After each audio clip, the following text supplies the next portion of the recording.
No wonder I don't have one of these on the wagon. They weigh 7,000 pounds. They call these a stand mixer, but they should call them a set-down mixer because you won't sit down after you tote one of them.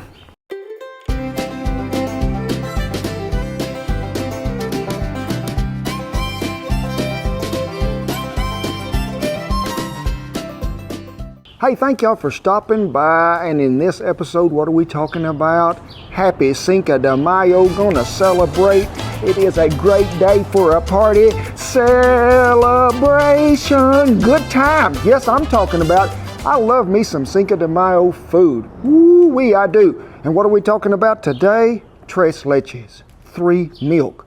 Now this is a cake, and as I went back to study the history of this, there is some dispute, there is. Because some folks say this come from the Middle Ages, way back over in England, when they would make these old dried cakes that were really pretty dry, but they wanted to serve them to everybody that was coming out, so they would poke holes and saturate them with milk.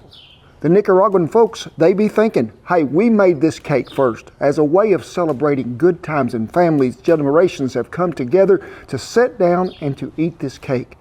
And they would pour this milk combination over the top and But at Cinco de Mayo, you always be thinking about, we might ought to have a drink to celebrate this. Well, folks, we are, because we're celebrating Cinco de Mayo, which was the victory the Mexican army had over the French.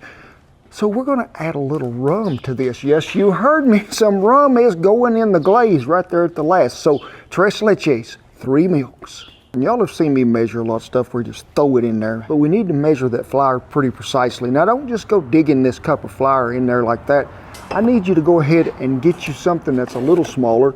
And let's go and fill this up to it is what? Exactly 1 cup level full. Now this is the way all them fancy bakers bake. They have something that they rake it off the top with like a knife. But since I ain't got one, I'm going to use that. That is 1 cup. Now I want you to sift it in there, okay? So just go ahead and pull it in your sifter and just... Do you have a flour preference? Flour preference, I do. And they didn't pay me to say this, but this is what? King Arthur.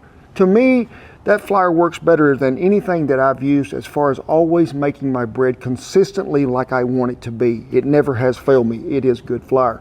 A little baking. Whoa, we like to have a lot of baking powder. Add you some in there. What amount is it? You in the 4th row? Yes, the right amount is the right answer. Some salt.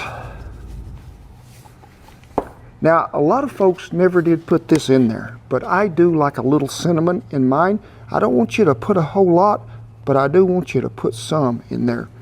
Now let's go ahead and look for the whisk that was in your pocket. Get that mixed up just gingerly right there.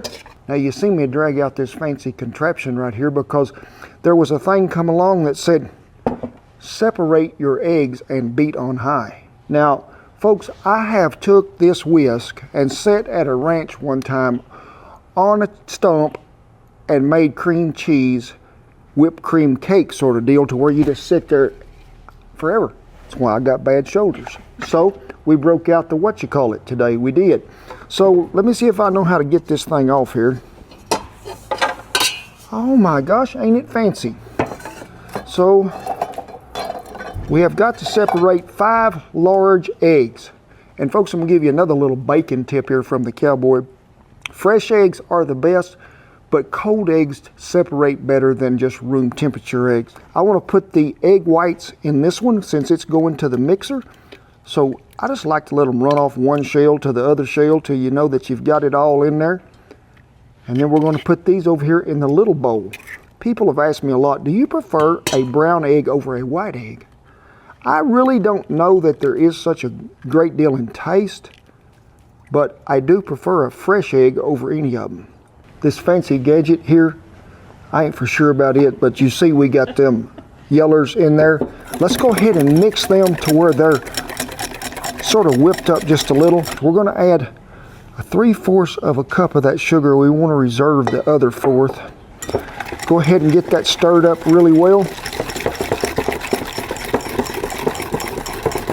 To that, we're going to add a 1/3 of a cup of milk. And the cow just happened to drop some right by here. They did. So make sure that it is on the money, which is that right there. Mage, guard the milk.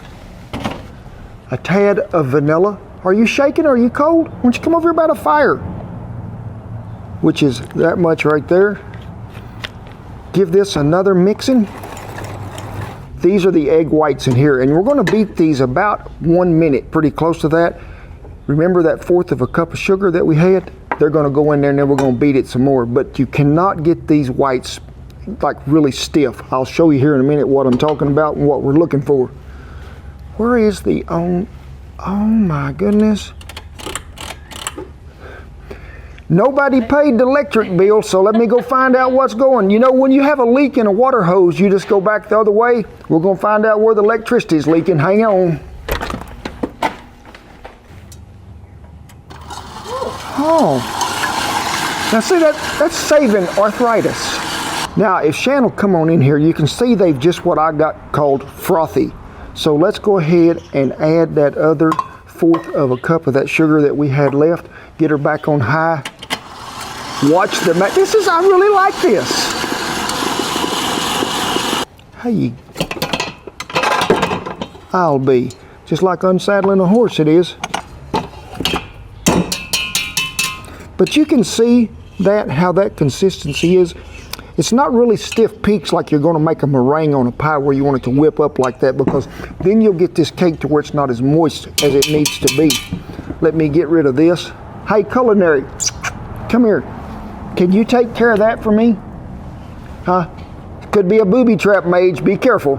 Go ahead and stir that back up so you make sure that all that sugar is mixed in well. Just pour right in there.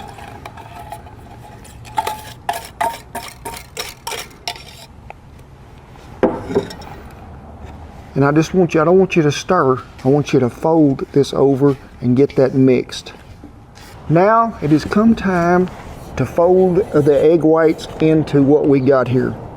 So let's see if we can get them all in there. And you can a whipped cream. Yes, a little bit maybe thicker than whipped cream because it'll still stand up a little.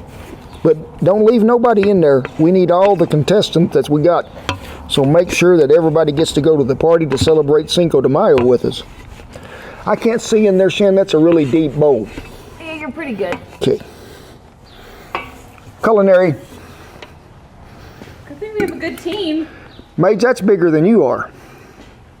His head is all planted. I got a feeling that there's going to be egg whites in his ears, Shan. Let's get this mixed up. And like I say, don't go to just a beating this in there. I just want you to fold this gently in there. Make sure that everything is mixed well. And it's going to keep it light, keep it moist. Really, this cake is sort of like an angel food cake in a way. Or a sponge cake if you want to call it that. Today, we're going to put this in a 10-inch Dutch oven. Now, if you're cooking it in the house, go ahead and preheat that oven to 350 degrees. I have done this in a 12-inch cast iron skillet, and it comes out really well too. If you can put it in a casserole dish, whatever you want to put it in, but go ahead and preheat that oven. Never preheat cast iron when you're baking something in it. Just make sure that it's warm. We got to give it a coating of some kind. You can use a stick of butter and rub all the way around the sides if you want. Mage is having a little trouble over here with his work. Some flour. Just get you a good coating in the bottom, and then you're just going to have to just roll this thing around. I learned this technique a long time ago on the wagon when I was trying to fight the wind and keep it in there. You just keep rolling till you get everything coated really well. You don't want to leave a whole bunch of leftover flour in there and then dump it in the kitchen floor. And if you want to, you can even do this. This way we have a well-coated surface right there. Just let her run in there gingerly. I'm talking about Fred Astaire and Ginger Rogers. Let them meet right there and go to dancing in here, because things is fitting to happen. Mage, I'm just going to see if what you was checking on. Folks, that is going to be some fine dining. Now, cooking this in a Dutch oven is a little tricky because this is a shallow oven. And we're going to get really, really close to the lid because this thing's going to puff up pretty good. It is. But if you'll meet me over here to trivet, I'll show you some tips that we can get this done with. Now, I always use a tall trivet, and that's what this is on today when I'm cooking cakes, because cakes have a lot of moisture in them, and you want to slow the heat down. So I want to be really as far away from the heat as you can. You see me pretty good line of coals around the outside edge, pretty light on top. We will be pulling them back as we go along. We'll check this cake accordingly. But you need to check out our desserts playlist because we got some stuff cooking in there, some cakes, some pies, stuff like that, that'll really help you in cooking something like this in a Dutch oven.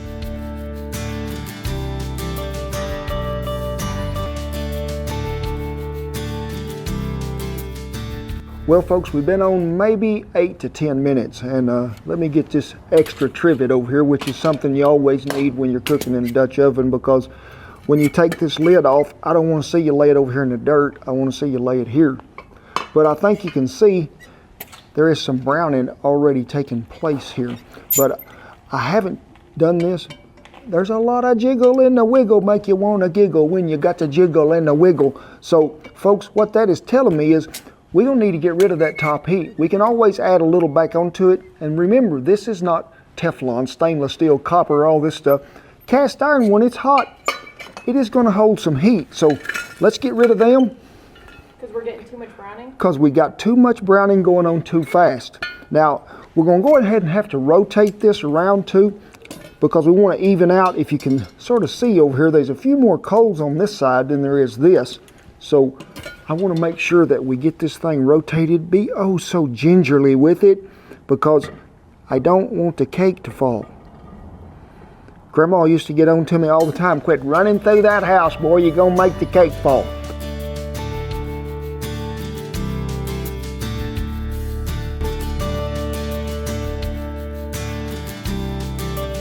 I want to go ahead and show you something right here. There is a lot of jiggle going on in here, and we've about reached the brownness that we're going to be. So we need to get on the helpline and call somebody and figure out what we're going to do. Mage, what we're going to do here? Well, number one, folks, what we're going to do, and I've done this a lot with cakes, let's go ahead and check that heat. And there's a little, but I really don't. Let's just scoot them back up just a little. As they've cooled off a little, I don't mind them being just a tad closer. But we are going to have to target some heat directly under this Dutch oven in the middle. So we're going to hope that he makes it to the right spot here in a minute. He's right there in the middle. You're centralizing heat right in the center of this Dutch oven. Now sure, heat is going to disperse and spread, but I need a little right there in the middle to where we can try to get that moisture to come on out of there and it won't jiggle so bad when it wiggles.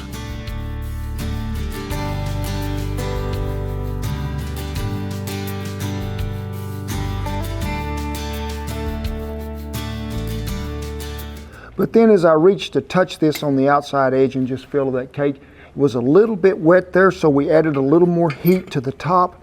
So let's take a look. You can see the browning that has took place. Is there any jiggle in the wiggle? Ooh, I would say we're pretty close. We have picked up a cake stick, so we're gonna poke her right down in here like this. And looky there, folks. Yay! We would call that a done deal where I live. Now, we're gonna take this off the heat and we're gonna set it somewhere where it can cool, because you're gonna have to let this cool completely before we wanna get it out. Tres Leches, 3 milks. Yeah, Sir, La Lechera, the milk lady. This is the kind I recommend you getting. And then we got evaporated milk. Be sure and shake it well before you open it. And then heavy whipping cream. So there's our 3 milks. Now we're gonna go ahead and mix this. So let's just see if that'll come out. It's a little cool out here today, so we'll see what happens. While it's coming out, we'll see if this would like to join it, and it will. So just keep pouring, and we're gonna guesstimate on 1/3 of a cup of whipped cream, which is that much right there. Now, a lot of people ain't gonna use it, but I'm gonna go ahead and add a little sugar to this because I really like this to be extra sweet to go on that cake. Now, I told you, remember, Cinco De Mayo, we got to have a party, we're gonna drink out some rum. Now, you don't have to put it in there, but why wouldn't you? I mean, we are adding flavor right here that you can't beat. I'm gonna say about 3 tablespoons. So, it's 1, 2, 3, 3.5. Give it a good mixing because that condensed milk is really sort of thick.